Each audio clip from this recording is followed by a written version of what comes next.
change the title and shit.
What's poppin', niggas? No giveaway.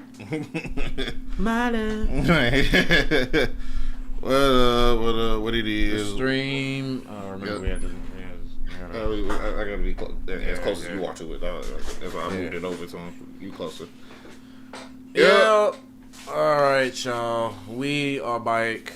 And today, it's the 4th of July, so we streaming. Yep. We're streaming, you know what I'm saying? Off a little juice, but you feel me? You know. Juiced up, you know what I'm saying? You know. So this is gonna be nice and wet and sloppy tonight. We're gonna hit this. Oh, see, it's, hold on, y'all. Hold on, everybody, hold up. We turn on our shit. You know, we need the sounds. We need to, you know. Yeah, turn on our sounds. Yes, we do not have a Stream Deck still. Mainly because I've just been using this. Mainly because this works fine. Hell no. Yeah, well, it seems to disagree. Yeah. That motherfucker. Damn, that's loud. You need to turn on the monitor or something on that though. You just gotta turn that shit down. Yeah.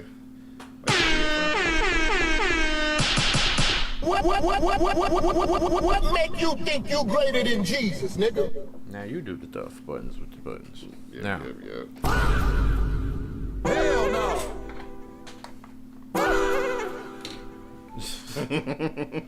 Fire. Such a good sound. What make you think you greater than Jesus, nigga? Damn it. All right. Yep. So we got this video. I know it's about Naughty Dog. Yes. That's about all I can remember. Like the Lost Studio. Yeah. So I guess we're gonna jump ahead and see what this is about. You know, see what we're talking about for sure. Let me move myself over a little bit, Jesus. There we go. Yep. All right. And away we go. Yep. And we in it. Away we go, baby. The Lost Studio. Naughty From Dog. Jak and Daxter to Uncharted, Naughty Dog has made beloved games for many years.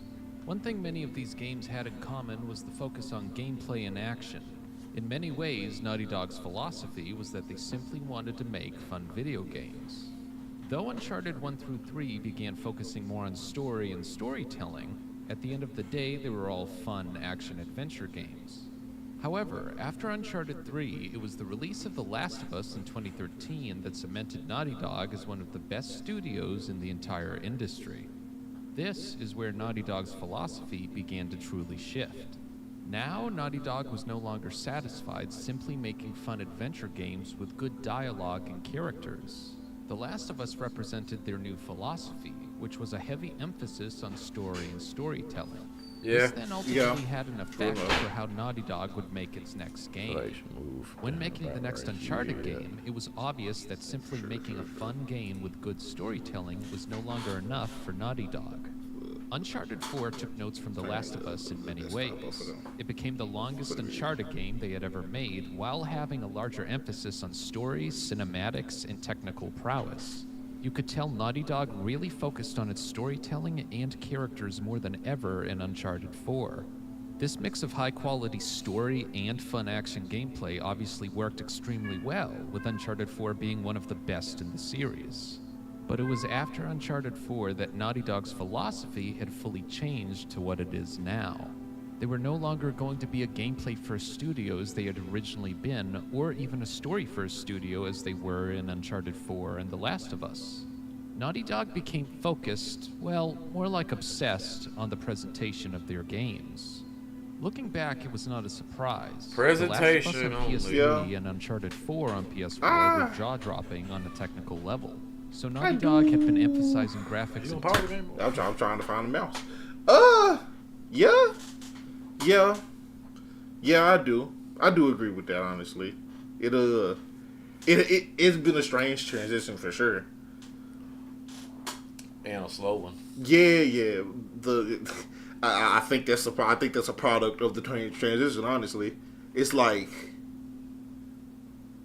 what The Last of Us did for that studio was it was monumental in every way. And so it's like I feel like they've been in a position where they don't even want to attempt to drop a game that doesn't top the last one they had in spectacle or in some fashion. And I feel like I've always felt like that was one of the reasons why The Last of Us 2 story was the way it was.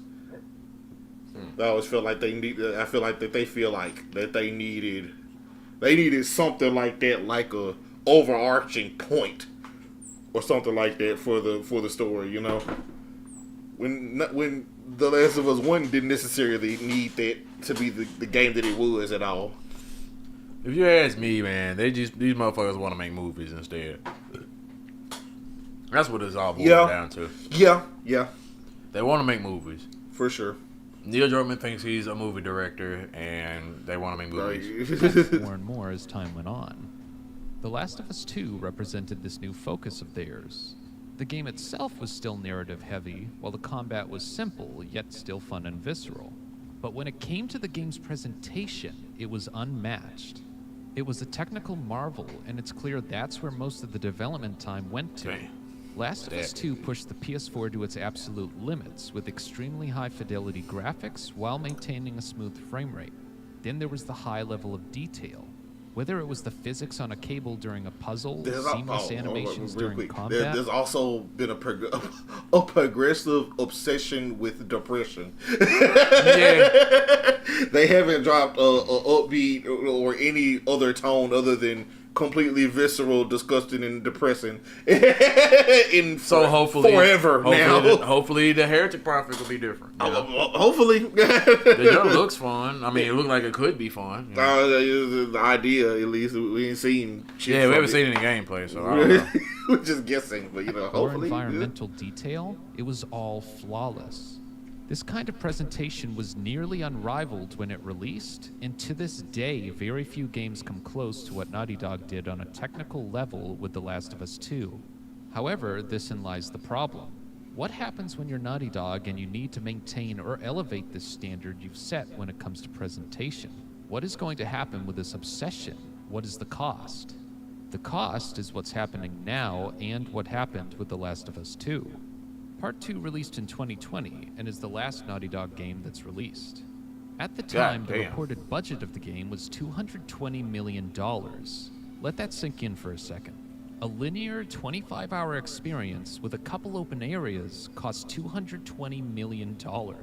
With Intergalactic, director Neil Druckmann has said it will be the most expansive and most ambitious game Naughty Dog's ever made. If that linear Last of Us 2 cost as much as it did, what is a larger, more open game like Intergalactic going to cost? A game that's been in development for at least 7 years by the time it releases. Druckmann has already told us it will likely be more expensive than Part 2, but I think that goes without saying.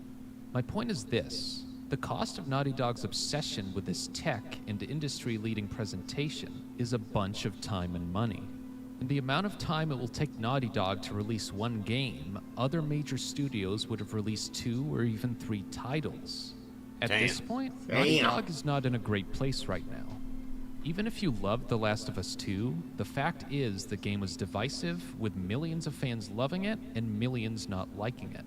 As of a couple years ago, it sold over 10 million units. A huge number, don't get me wrong, but at the same time, the original Last of Us has sold over 18 million copies, with it allegedly being much higher now. For reference, this did not happen with the Uncharted series, which sold more and more with each installment. Basically, what I'm trying to say here is that for many reasons, Part 2 already sold less than its predecessor. Let's combine this with another fact. Their next game, Intergalactic, is a new IP, which can be a tougher sell for gamers, even with a great track record at a game studio. And in Naughty Dog's case, the problem is this new IP does not look enticing to those that did not like their previous game. Intergalactic does not look like a fun time, it does not look like a good time.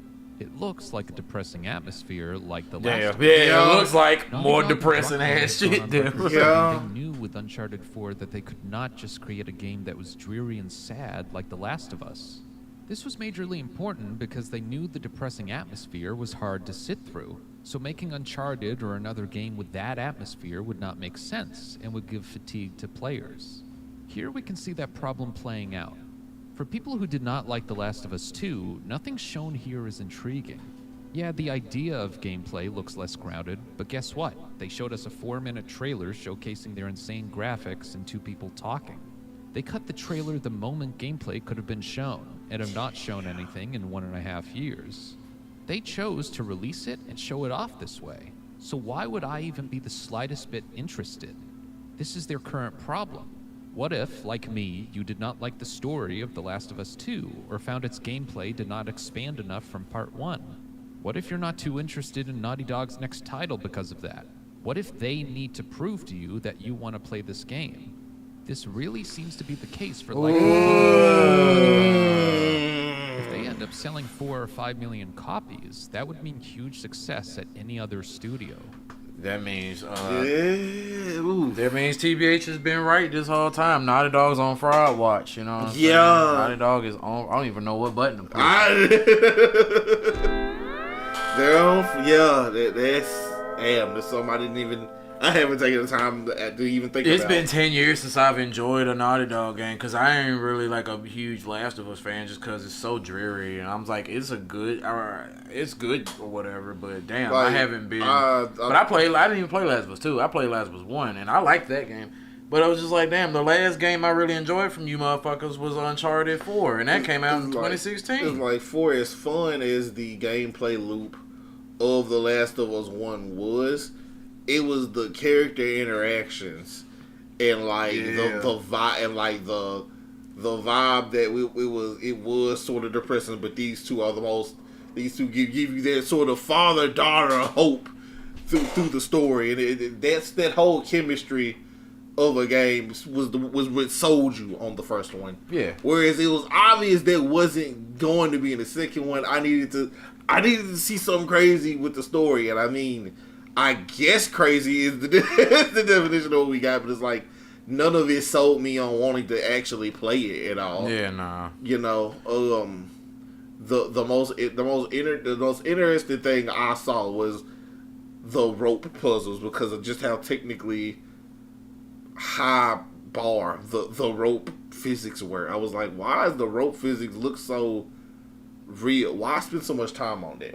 It was one of those things. There's many things like that in the game that interested me to like know why they went in that direction with, but it's like none of it seemed like I want to buy and play it.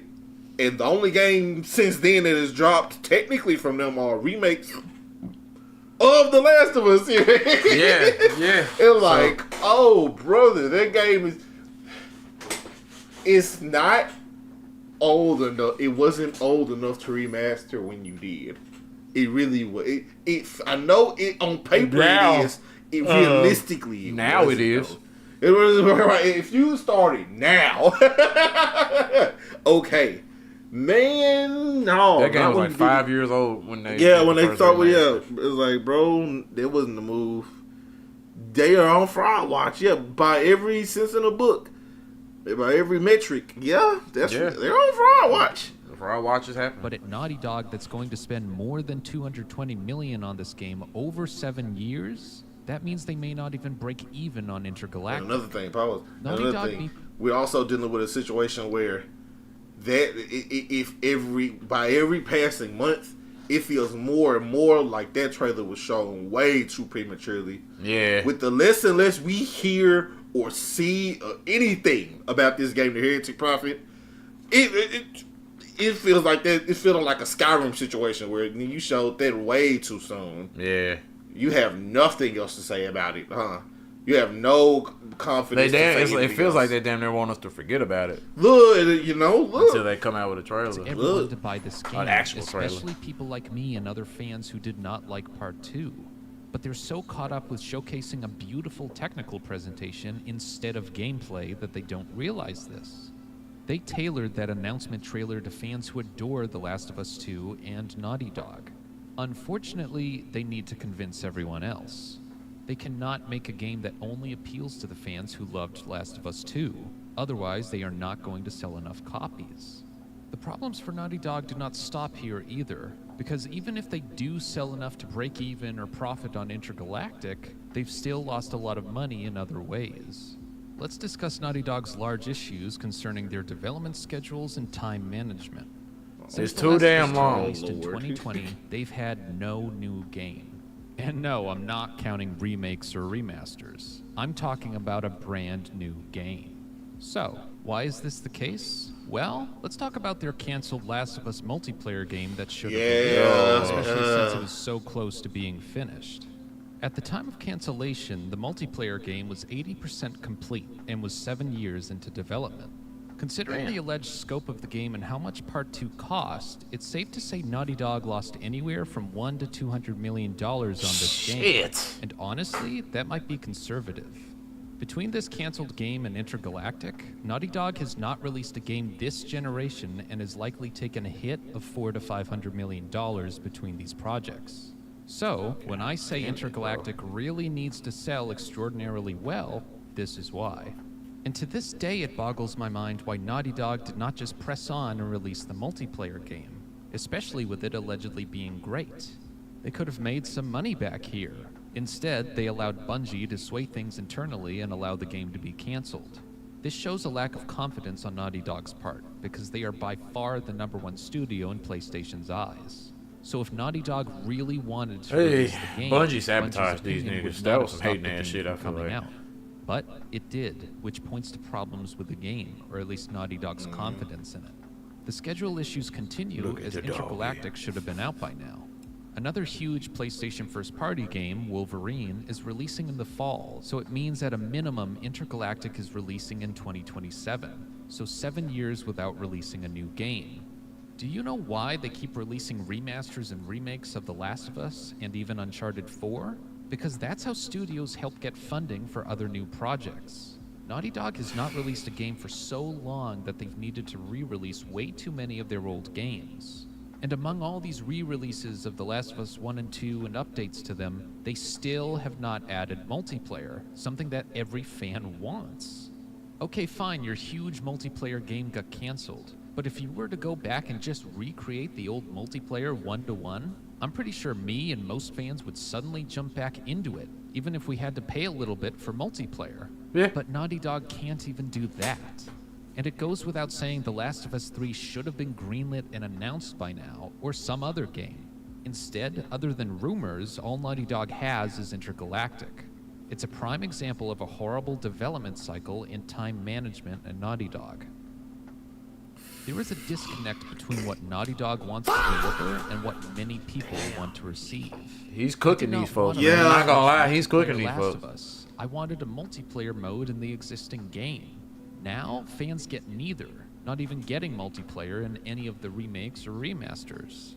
Many Damn, people, bro. not me, wanted a follow-up to The Last of Us 2 since the story seems to end on a less conclusive note than the first game. But Druckmann and Naughty Dog have said they would not be working on it, and if they did, the game would not be out for a long time. So it's highly likely there would be well over a decade between Part 2 and 3 if a Part 3 was ever made. Christ. Again, many fans want one thing, yet Naughty Dog is not delivering that. Druckmann stated that Intergalactic will have the deepest gameplay in Naughty Dog's history, yet they showed a trailer with zero. No, Yeah, zero fucking you showed- I don't want a trailer. You showed the for one game trailer to show or off graphics didn't and even story. talk about We the want to gameplay, see how the yeah. game My God. actually plays and what the game really is. It's been over 1.5 years from when it was announced, and we still don't have that answer. My conclusion is simple. Naughty Dog is lost. They're going to take at least 7 years to finish developing one game, all because of their technical obsession. Hell, if the PlayStation 6 releases next year, that means they went the whole PS5 generation without releasing one game. That is insane. Yeah. Now, I am not saying Naughty Dog is going to close down or that there will be mass layoffs, but right now Last the of Us 2 studio's wasn't even future is on simply uncertain. They're Remember that solely release relying on an during PlayStation incredibly 4? expensive new Wow, IP to help man. usher them back into the gaming spotlight.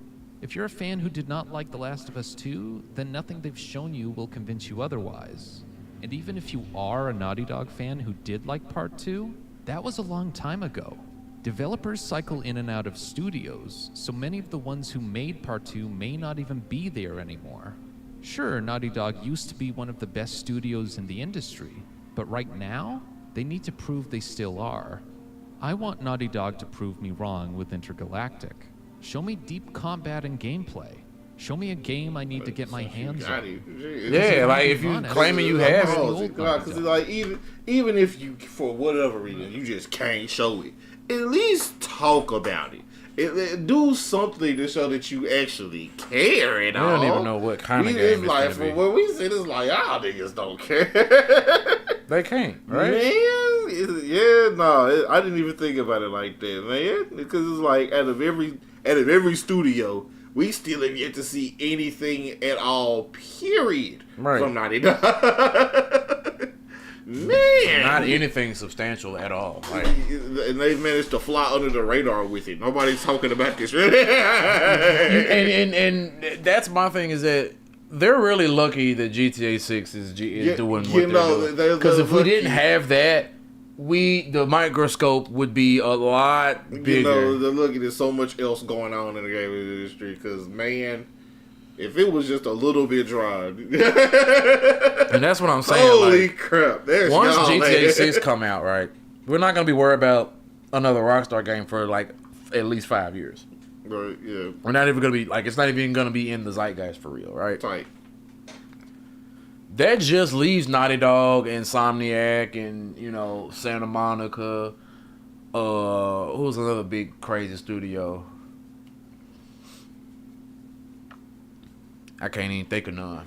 There's a bunch, obviously, but Capcom. You know, it's like by then, all of them would have dropped a game. Yeah. And y'all we still waiting. We don't know. We don't even know. He says that theoretically it should be coming out 2027. We don't know that. We don't know that for sure. It could. They Could very well be 28. You know, this could very well we go most of 2027 without hearing anything about it, and we only start seeing trailers at the end of the year. Yeah. Maybe. Hopefully. There's no telling what the timeline actually is. Man. I don't know. They're in a pickle, bro. I mean, but that's pretty much the video, though. Yeah, if you know. Man. But on some lighter shit, let's my part that I want to, because I don't really got no full opinions on this. This is just like, yeah, that's bad. Hopefully the game comes out and it's good. We're gonna watch some bull riding fail compilations. Let's go ahead and get to that, because I wanted to, you know, obviously let the video go on first before we got into some debauchery. But yeah, no motherfuckers is getting fucked up on these bulls. Tight.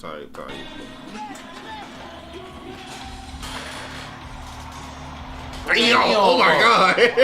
You kick him smooth. Man, I'm good. Early touch, kick straight to the top of the shoes. My back. Right over the back. Watch it one more time, guys. I don't know if he ever wants to see this again. Watch this landing. We talk about how big and strong this bull is. Damn. Oh my god! Jesus. Area, but at least he was out of harm's way. That was quick as hell. Man. Yeah, holy shit. Batista didn't get the qualified ride, but him and his teammates, the Carolina Cowboys, they take the first win of this PBR team season. And he's aboard Smooth Steel, a bull, though, that is not easy, only good enough one ride in his career at this level. Whoa, oh shit. Oh my god. Rides with Smooth Steel. Man. It looked great for the first Oh, five, shit. but what a hit he took. He comes down early here, and that gives Oklahoma the win. I don't even know where he got hit at. Man, look Looked like he got hit in the groin, but shit, look at how hard he landed on his motherfucker back. Oh, that shit gotta hurt. And Yeah. everything was going great until it wasn't. And that oh, there just deserves that. a massive Ew. salute. And that is the way Damn the it. ride goes. But he should pick his head up, and he should be proud of him, because I know that he gutted it out. Bull score 45.25 points. We're hey man, you a lot crazier, more tougher than me, because I ain't doing this shit. Score we've seen so far in this game. Oh.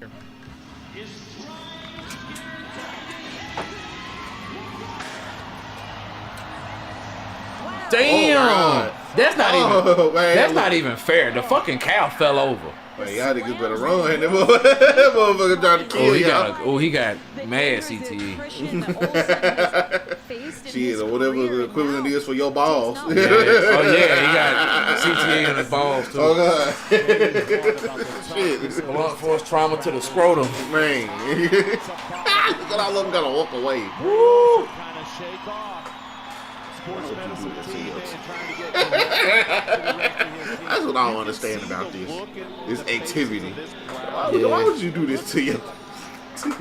Yo, Jimmy and your boys ain't never did nothing wrong to you, man. Why the fuck would you do this to your damn self? Oh! Damn!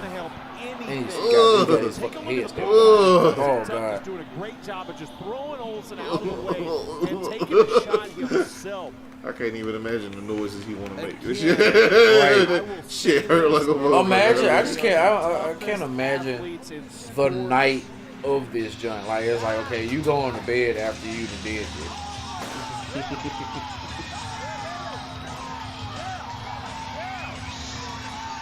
Yeah. Oh! Damn it. Does find the whistle, but scary moment. Damn, he able to get back up after that? That's crazy. Oh shit! And now Carolina can take a deep breath and cheer because they are back on the board. Nigga, you almost died. That nigga almost, he almost put you in half, bro. What? Good jumps there. Then he had some out of timing jumps. Yeah, but here's where it gets scary here. I mean, you talk about when this bull changes directions, and what a cool vantage point from right down there on the dirt next to the Oh. the end of that ride looks like the inside of my brain. Just ragdoll. Jumping in there trying to take care of him. Great job by them. My boy got ragdoll. I know that ankle toe. Yeah, nah, bro. That motherfucker. Fuck. I think the only reason he got up was pure adrenaline.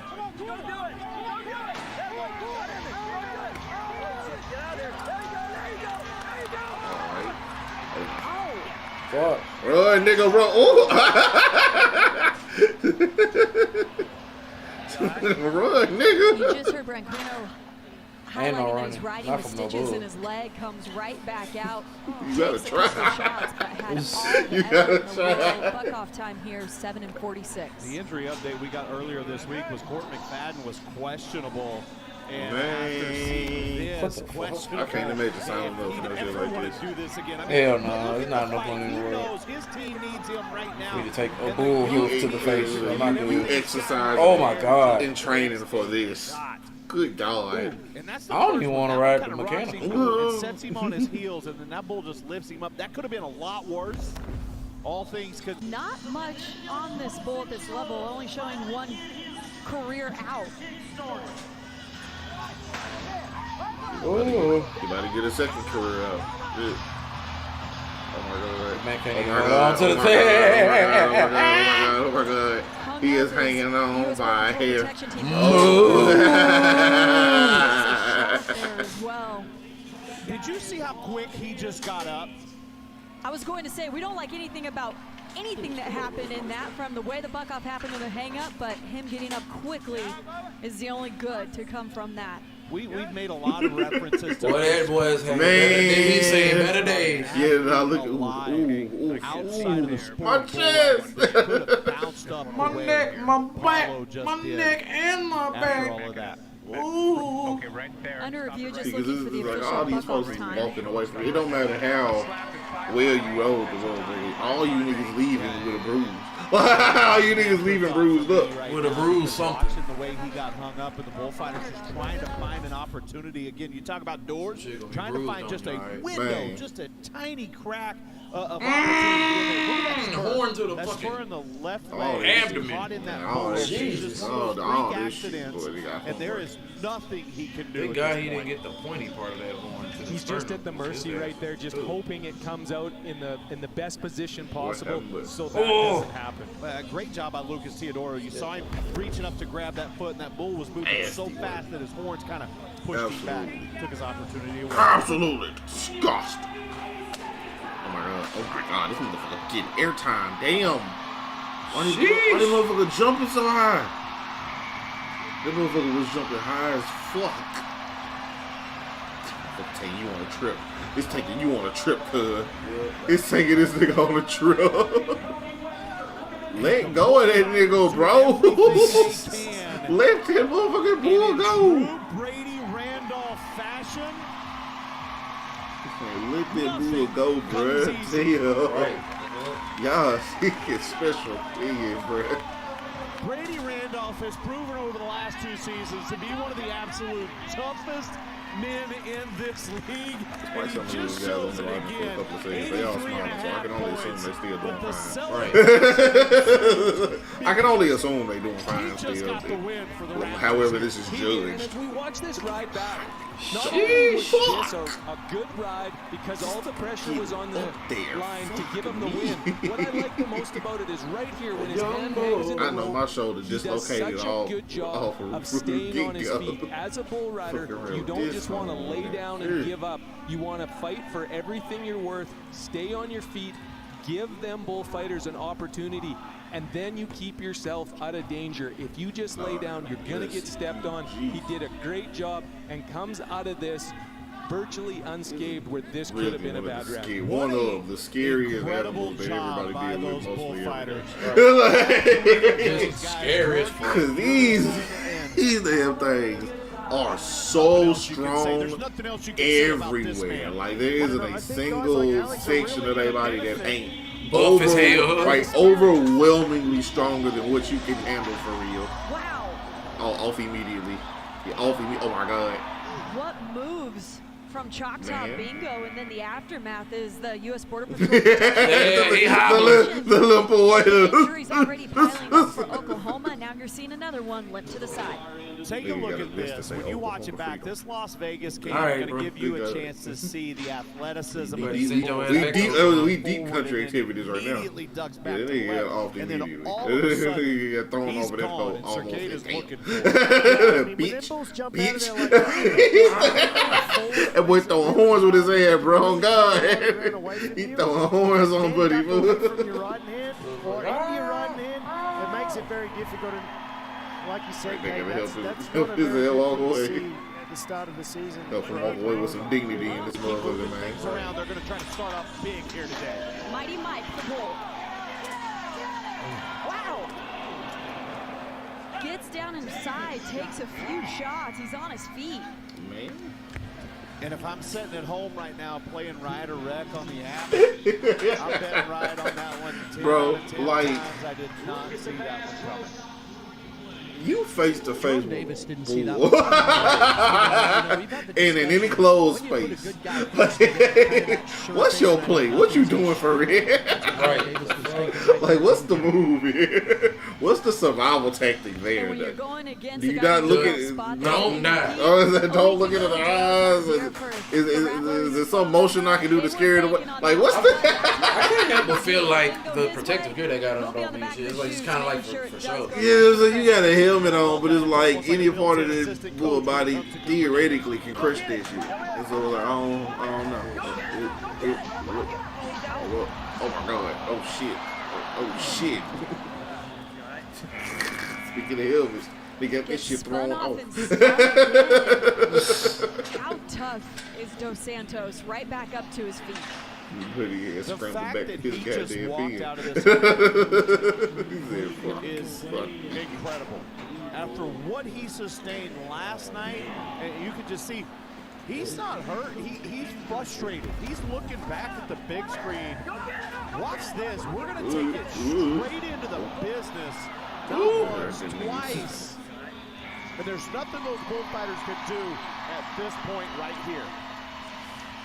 These motherfuckers really be holding on for dear life. Even when they get thrown off, a lot of these folks will still hold on. Yeah, and it's like, man, you better relax them muscles, player. You better get something worse than this goddamn failure in this motherfucker. Oh shit, helmet's off. And he got thrown. You right, that helmet, the helmet don't even stay on. But Randolph. Crazy work. Talking back to that bull. Absolutely insane. Shot aboard American U. That is the look of pure anger. We talked about how tough this sport is. Watch this Las Vegas replay here. Takes a shot, helmet goes flying, he gets flung to the side, and then watch this, Scott. 90% of the people in this world that would take that shot. That's how the helmet got thrown off. The nigga, he caught the side of his motherfucking goddamn horn. He smacked that shit off his head. That's what happened. Damn. Right now, he rides it. Man, cause it's like every part of these fucking animals are just basically all muscle. Tank. Let go, nigga. Let go, nigga. Dude. Man, you gotta swallow your pride, crawl away. Look at him. Po, baby. Po, my nigga. You knew what you was getting into, fucking. You knew what you was doing. You knew what you was getting into. Now let's look at some car shit. Man. Cause that shit, that's gonna go on forever. Yeah, that was ever long. This one's newer. Car crashes. What? Is it? Oh my god! I don't remember. Oh my lord! It was 13 days ago. Maybe it was something I was watching while I was asleep. Why did man head? He was a sucker driver. Oh shit, Duka! Jesus!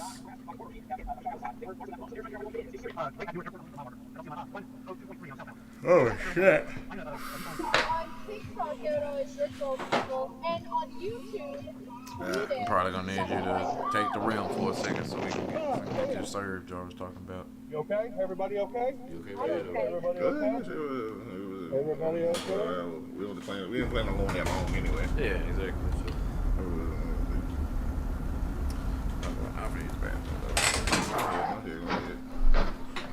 Jeez. Oh my God. What happened? Go back. What happened there? What happened there? Hold on. What? Two niggas that can't use their eyes. talk to me, you email me. If you know my personal number. Oh. Once again, just two niggas. If either of y'all was paying close enough attention, both of y'all could have did something to prevent as much damage as did just happen, bro. Come on, man. What the fuck are you doing? Fucking idiot. Oh my god. Bruh. Bruh, no. Bruh.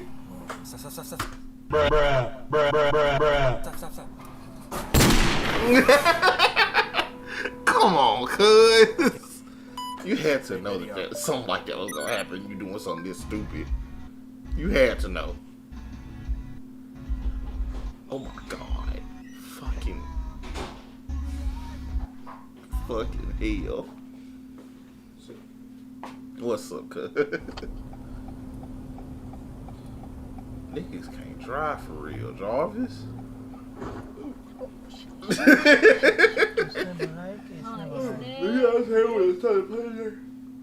What? Did he say it was a state of play today? Well, I don't know. Okay, I'm sure.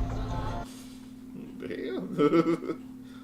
Well, they already had their state of play. It was over with. You know, eventually, like, they calm down. You built a lot of What? Nah, go back. What the fuck just happened? You know, eventually, like, they calm down. You built a lot of Good God. Good God.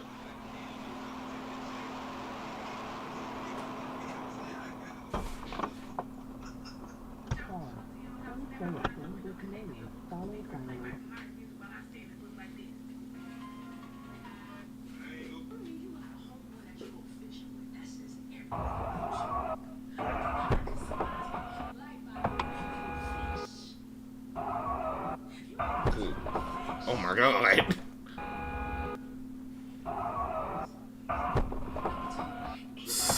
I can't even determine.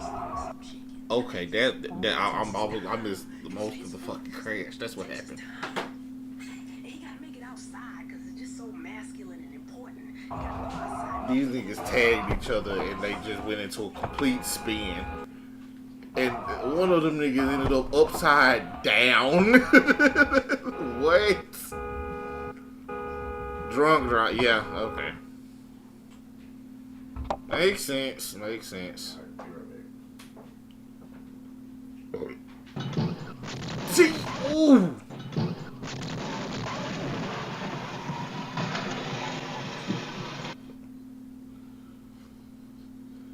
Oh my God. Lord, help you, Jesus.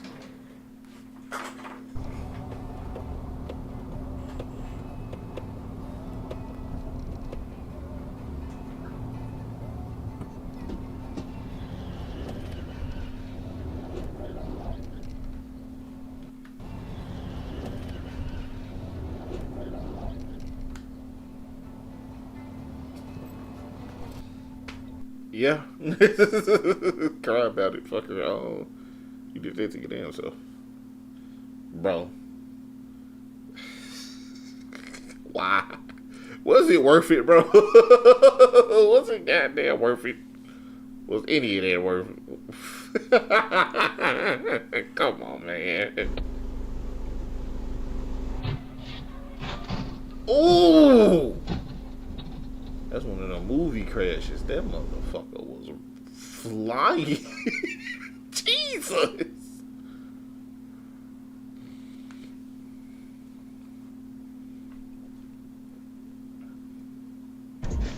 Lord. Oh.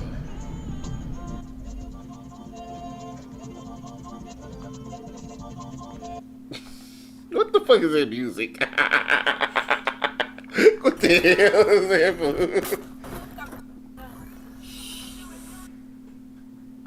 Oh, man.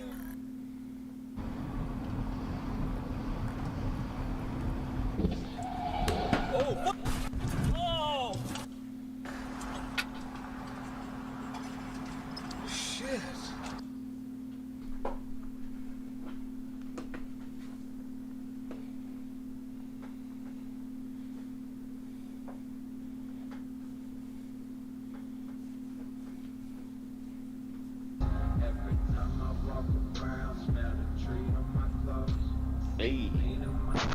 Jesus. Come on, man. Lord have mercy. All right, good God. Good God, brother. Oh, man, I'll see a video from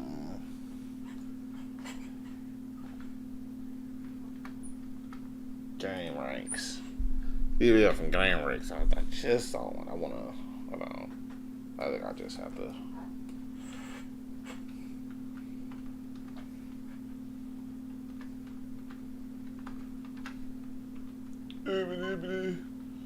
Ooh.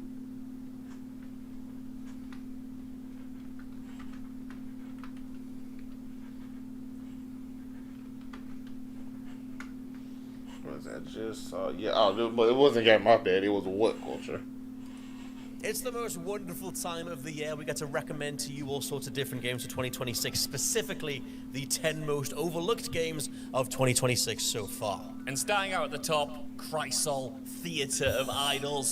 Scott Tilford. This game came out of nowhere, and the best way to describe it, I think, is that it's the perfect intersection of Blasphemous with Resident Evil 8 Village, and then a little bit of Bioshock for good measure. Sprinkle. Throw all of those into a stew, you get a lovely little pot at the end of it. I have heard of this one actually. Yeah, it's that weird 1800s, I think. Game with blood is the ammo and everything else, right? Okay. Spanish I've seen this. Folklore apocalypse. Okay. I haven't had the urge to play it at all, but I have seen this. Gun of the sun god, and you were trying mainly because to I had hold my back Resident the Evil forces feel of fixed a water god that have arisen through Resident Evil. I didn't feel the need to town. play Resident Evil like. It kind of is, and it gets even cooler because, as you know, survival horror games are built around resource management. They're built around a lack of ammunition, and ammunition works in a really interesting way in this game because everything is tied around this idea of blood. So instead of having bullets, you have blood bullets. And the way to refill your ammo meter is to jab your character's hand into some spikes on whatever weapon you're holding and then siphon some of your health away. Okay. Where help European Gothic villagers, these gods, this really once again, it looks interesting, but like I've gotten my survival horror feel fixed. Trail out. Not a day goes by in 2026 when I don't recommend Trail Out to anyone who can hear me talking. If you love old school physics-based arcade races, get yourself on Trail Out. It was in early access way back in I think 2022 and finally came to consoles this year. It's literally just if you take your old school Burnouts, you take your Wreckfest, your Destruction Derbies, all that good stuff that we used to get in the driving sphere. I never was a huge fan of those arcade like racing Trail Out games. is a tribute to all of that stuff. I love this game so much. The developers are already making a sequel, which is awesome, but it's the physics side of this that I love the most. Like, I loved Wreckfest a good couple of years ago as well. I want to be able to sideswipe some dudes when I go around a corner. I want to send them pirouetting off to the side. It's funny as well because production value-wise, clearly all the money has gone into the physics and the general look of the levels, and the explosions, all the different ways that you can take people out. Still, though, the developers have done various different tributes to every single type of arcade racer you could possibly have. There are bomb chase missions in this where you're going to explode if you don't pass it on to somebody. There are some full-on derby-style missions where it's just like 20 cars all mashing into each other. You've got the Burnout-style city-based races. You've got a Need for Speed tribute where one of you is a cop and you're trying to electrocute the dudes in front of you. It's every single type of driving game that we don't get anymore. Pretty tragic one, Scott, because the team that actually made Lunar Abyss, which launched earlier this year, has actually completely been shut down, which is an absolute shame. But every time this game is mentioned, you can hear Dan Durkin somewhere. Somewhere stir. And I think, in fact, I'm hearing interference from him right now. He might actually be coming in to talk about it. Did somebody say Lunar Abyss? It's finally my time to shine. Starting off, this game is a little bit of a tragedy because the studio did get shut down. But I believe they genuinely made some gold here. So Lunar Abyss is a first-person shooter that's part of the bullet hell category. It has platforming, it has a bunch of wacky characters, and it has a That's why I haven't heard of it. So how I discovered this game, I was just, scrolling Game Pass. That's why I haven't heard of this as one. I do, Game Pass Gary over here. I'm not the biggest fan of bullet hells, because I definitely am not good. I'm definitely not good enough at them. So there's one thing I'm willing to admit when I am sorry at a game type. This one? Bullet Well, Hells is never not at one I picked first, up on anyway. quickly. So the premise of this game is that you play a character called Luna who's been imprisoned. And essentially you have to go into the abyss in order to reduce your sentence. Play as Luna, and you're introduced to this prison guard style character called Aelin. And Aelin will be your guide through this world. And while initially it was the visuals that drew me in, and I must say, the way that this game uses these dark areas and the lighting is just fantastic. It's very sort of gritty and sort of slimy, and there's a lot of sort of environmental storytelling going on with what's happened previously, which just lends to like the mystery and intrigue surrounding this game. And as I was playing it, I wanted to find out more about this world and about what was going on. So you have this blend of incredible visuals, great lighting, but the star of the show here is the gameplay. And like I said, it starts off rather basic. You don't really have a lot in your arsenal. You have this one gun that is essentially your assault rifle, and you have to go through different sections of the game, killing enemies, and as you progress, you start to unlock different things for your arsenal. The game adopts this sort of Doom-esque style gameplay loop, and that's what this game does so well. The shooting itself is really satisfying. The platforming as well. I really dislike first-person platforming games, but this game somehow pulls it off and it doesn't make it feel like a chore. You have a variety of different bosses and enemy types in here that keep things fresh and moving, and as you progress further down into the depths of the abyss, the story sort of Full stop. Well, I'll tell you whether I feel like I find it interesting enough to buy. We look at price, baby. We look at the all-encompassing equalizer. It is 20. What's that? How much is that? Oh, okay. So it is 25% off on Steam until July 9th. So currently the price is $22.49. That is not bad. That ain't bad. That ain't bad for a game like this. They also have a bundle. That's so funny. They also have a bundle where it's with another game called Severed Steel. Funny enough, that bundle's cheaper than because it's 55% off of the bundle. So the bundle altogether is $22.48. So you save a cent by buying Severed Steel as well. Very funny. I might actually get this, depending on specs, minimum spec requirement. Minimum spec requirement. Well, yeah, I might get that. Feel as punishing, but in a good way. Maybe. And that's to say that the game doesn't really feel unfair. It isn't a roguelike in that sort of sense. It's more of a linear experience, but the encounters here can be very difficult if you don't sort of... Okay. Dude, yeah. Dread Delusion. There's definitely This one is a game, every now and then at. something comes along where I go, that's a little bit of JB, that's a little bit of Josh Brown.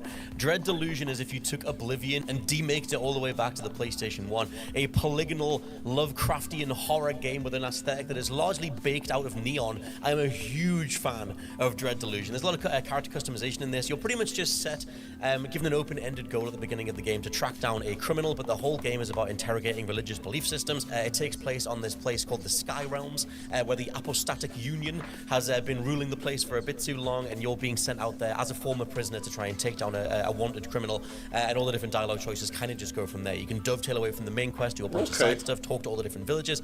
There's a day-night cycle as well, which will then determine whether or not someone is in their home, so if you want to break in and try and steal something. It's interesting. The reason for sure. the whole thing is all sorts of Dread Delusion. Once again, we have to do the all-encompassing. I feel like I see it and I already get what it's going for. Let's see if this is 50% off. The game is currently $10. It's 50% off, so it's $20 any other time. Right now, it's $10. This would be an easy cop, honestly. This doesn't because these games are always interesting for sure. if it's been brought up and talked about by anybody, that means it's one of the ones that isn't necessarily low effort. It's just stylistic. That says a lot. If anybody's talking about it at all. Really good AA or indie open world RPGs that are like your Elder Scrolls of your are going for that throwback aesthetic. And for this, if you down with those type of indie games, that's definitely in the story. I didn't know. Directed $20. Now this one was a big surprise for me, Scott Tilford. This is I've definitely heard of this season 2 of the Dark Pictures Anthology, which is the ongoing horror anthology series from Supermassive Games. And I haven't really liked that series. It's been a bit up and down, hasn't it? Yeah. There's been a lot of ups and downs. There's been a bit of a roller coaster, a rush of blood roller coaster. Very good. Yeah, very good. I have really loved Supermassive's work on Until Dawn and later The Quarry, but like I said, the Dark Pictures has never got me in. So I was looking at this game, which has dropped a lot of that Dark Pictures terminology from being front and center of the marketing. Like, you might not even know it's a Dark Pictures game until you boot up the title in its entirety, because it is a more ambitious project. It has had more time and more money and more resources pumped into it, and they have made some radical deviations from the gameplay style of something like even yeah, still a no from me. Even seeing it again after all this time, I was still not. The Drifter. This is a game that released on PC a couple of years back. It's finally come to consoles in 2026. An immaculate point-and-click game. I feel like point-and-clicks are something that I only play once in a blue moon, but the blue moon is very much in the sky because the Drifter is perfect. The reflections and flames and all this dingy, dark environments that you're exploring. I wasn't a huge fan. Reanimal, everybody knows Reanimal. Honestly, it's like if you slept on Reanimal, you're crazy. This was the better Little Nightmares. Style of like twisted dark fairy tale stuff, and like you said, the physics side of things. Something like Unravel had that, also the horror side of things. But whenever one of these comes along, it has a lot more going on. It is a deck builder, and it's a roguelike things. I mean, I love deck builders, but in terms of the roguelike structure, vampire crawlers, my friend, vampire. It should make me. You can leave out a bunch of enemies if you don't want to fight everybody, but you'll also get different rewards by clearing out every single. Now, when it comes to games like this, I know it's fucked up for me to say. When it comes to games like this, I feel icky buying them for over $20. So like, if it's $20 or less, okay, sure.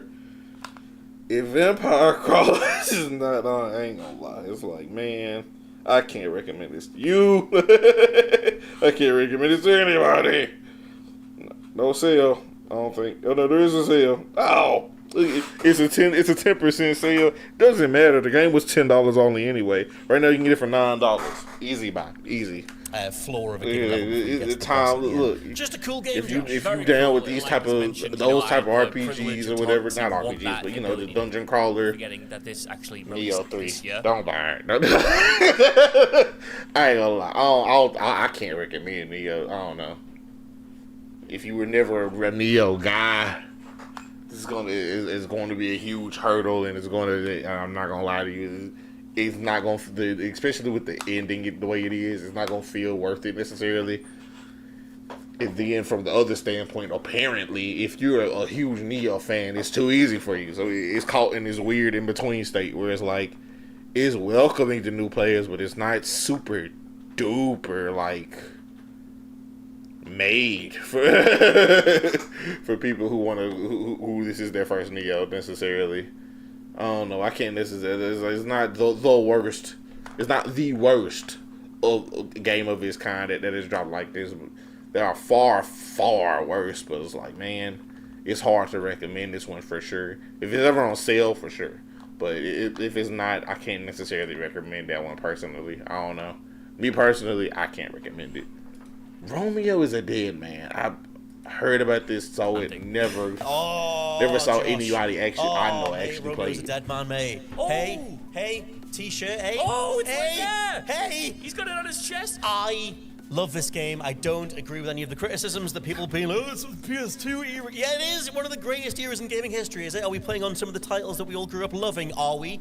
It's a fantastic game. I absolutely love Rome is Dead, man. It plays so well. It's super, super chunky. It knows exactly what it is. It's super stylish. I love that it blends together every single artistic type that you could think of. There are claymation models being burned in the shape of Romeo's face to symbolize you dying if you ever lose a life. It also has comic book panels. It has actual cutscenes. It has every single thing thrown into it. Hold on.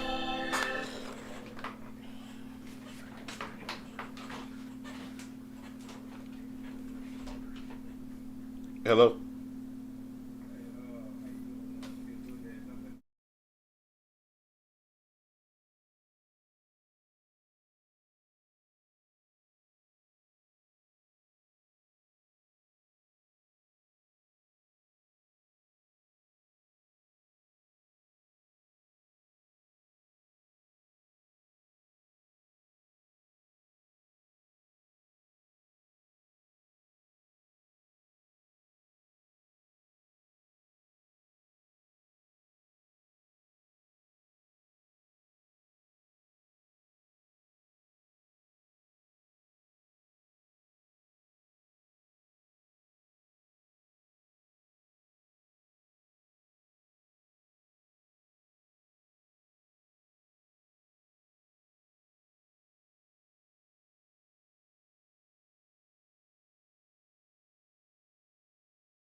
Okay, so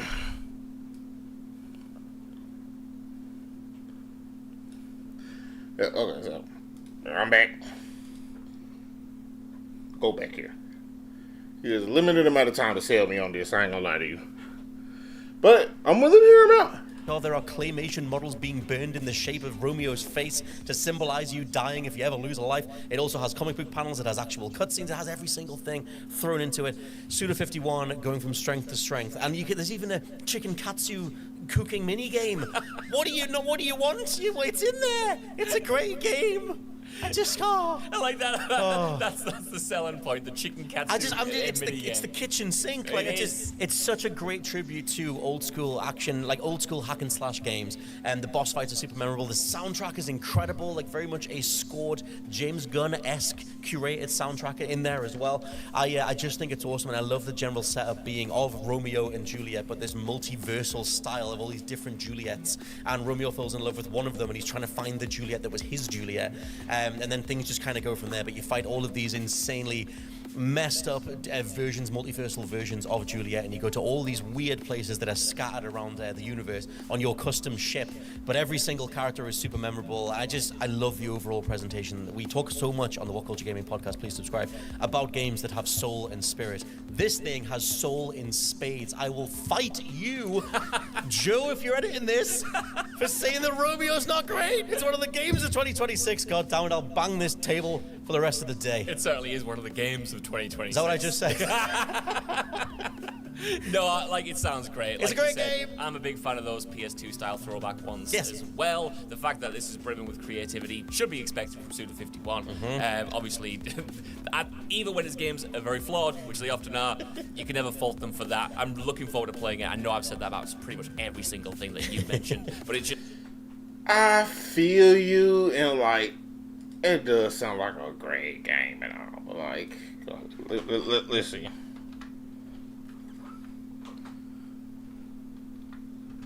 Romeo is a dead man. Let's see, because man, it's 20% off on Steam. See, it's $50 game, usually. Up until July 9th, it is only $40, but man, I ain't gonna lie. I'm not gonna lie. I don't know if for me, I don't know if it's worth it, bro. I don't know if this is worth it, but how long is it?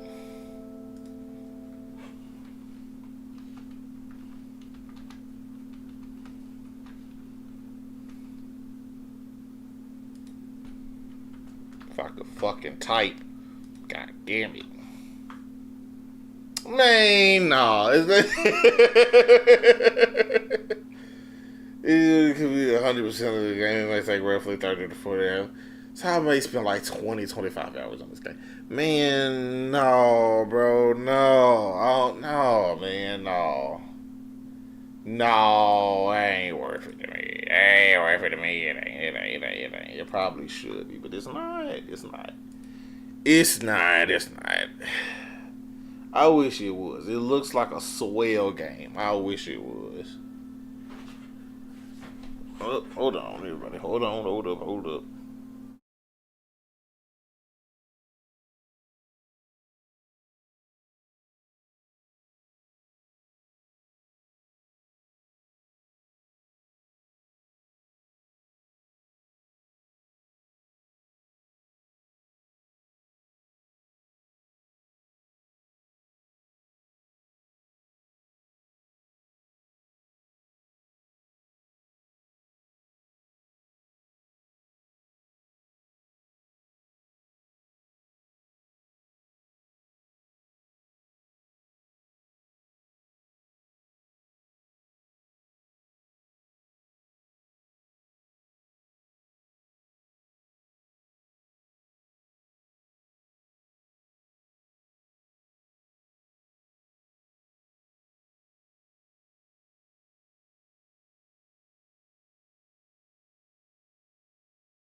Lord, my bad, y'all. Jesus. I just motherfucking happened. Ooh, shit. What's going on? Hour and 7. Shit, that could be it for right now. Yeah. All right. That'll be it for the moment, peoples. We'll do another one later. Sheesh. Yeah, I got stuff I want to do. We may hit back up later, see what's going on. We got some maybe more scheduled plan or something. But until then though, we until then though.